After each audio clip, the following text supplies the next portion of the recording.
from Travel World. I hope everyone is doing well during those unprecedented times. Today I'm doing my first You Ask and I Answer question session. So as businesses are starting to go back to work and beaches are starting to reopen, cruise lines are posting estimated cruise dates, I get approached by clients that say, hey, should we plan travels for the end of this year or should we not? So there are a few things that I would recommend. First of all, you have to look at what you're comfortable with, right? Don't go about what your neighbors are doing or your friends. Everybody has a different comfort level. Mine will be different from yours. So go by that, first of all. Second of all, I do recommend that you work with a travel agent because we have seen behind the lines which suppliers have been good to work with during the time of crisis and which one hasn't. And we are still seeing this. So we are currently reevaluating our list of preferred vendors to find those companies that have been the best and most customer oriented. So what I'm going to talk about is first is local travel, and then travel within the US and Canada, and then international travel. So when I talk about local travel, for me it's everything that's within drivable distance.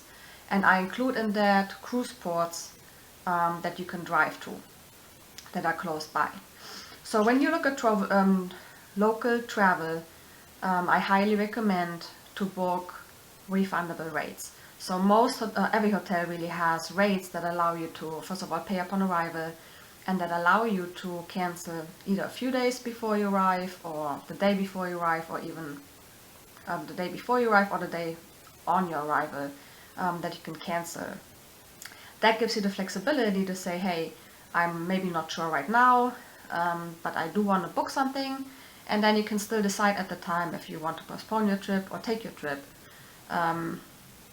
But at least you have the option. It's always easier to just postpone it rather than trying to get a refund.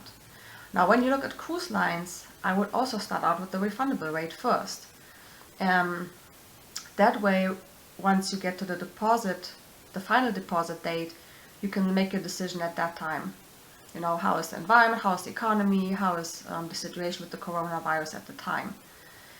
Now, if you decide to go with a non-refundable rate, at this point you have to understand that what we have been seeing, all these flexibilities and refunds, we can't get too comfortable with that because these exceptions will go away.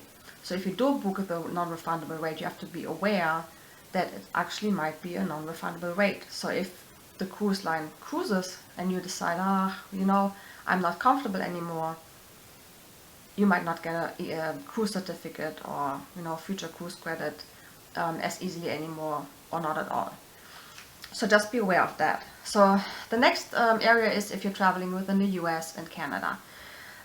Here I usually see that often we can bundle, flights, hotels, cars into one package, and they're better or a little bit cheaper rates.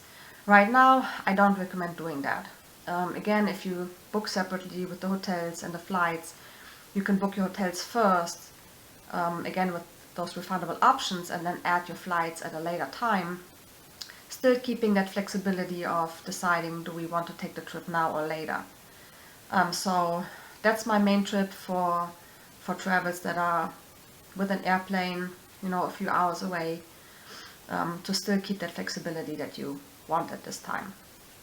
Now, when you are looking at international trips and you haven't booked anything yet and you are looking at the end of the year, I would look or talk to a travel agent about the specifics of this country.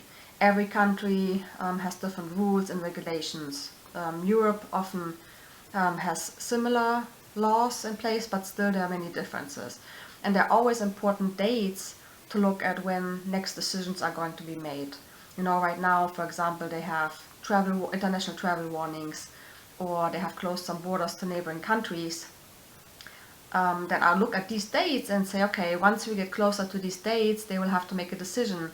Are we going to extend these, or are we going to loosening them up and starting to open up borders? Based on that, you can see a trend of, how is it going to go? If the current regulations are going to be extended, then it might take a little bit longer for us to be able to travel. So before you book any international trips, look at the laws of, the countries you're going to, as well as coming back to. A lot of us have several nationalities in their families and in their, partnerships. So you might be able to get into a country while your partner might not, or your partner might be able to get back home but you might not. So always look at that first before you decide on your international trips. Yeah, so that's it in a gist on the traveling or not traveling question. Feel free to contact me at info@traveltheworldllc.com, and contact me if you want to book a trip, or if you're thinking about planning a trip at the end of this year or next year. And I look forward to hearing from you. Thank you. Bye.